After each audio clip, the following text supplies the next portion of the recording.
Assalamualaikum semua. Okay. Hari ni 17 hari bulan 12. Hari Rabu. Makanan tinggal ni je.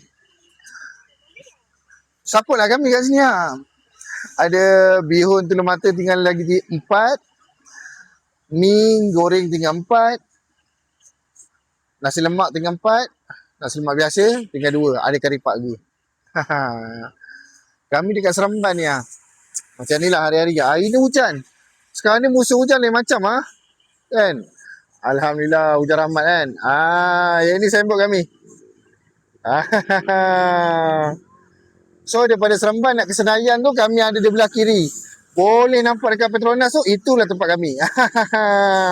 Seberang jalan besar tu, belah kanan nak pergi ke Senayan, ada Shell dengan Caltex kat situ. So korang boleh lalu, bolehlah singgah dekat tepi ni. Bolehlah singgah kat tepi ni.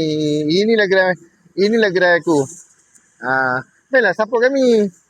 Kami dekat mana? Betul-betul depan ni The Coffee Bean ni. Boleh je support sini. Manalah tahu ada yang nak. Kan? Support lah kami kat sini dekat S2 Hyde Palazzo. Ni Palazzo. Sini tempat kami. Assalamualaikum geng. Plastik zip geng. Boleh letak sambal. Tengok aku letak kat sini. Kat sini. Nasi lemak ayam. Tadi kan. Ini yang tempat kami. Wow.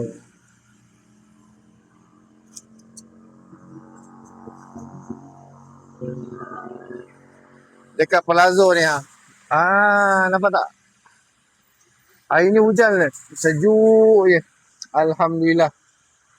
Siapa yang nak buat tempahan ke apa ke boleh DM saya. Okey lah. Semoga dimurahkan segala rezeki kita hari ni. Dan selamanya. Amin.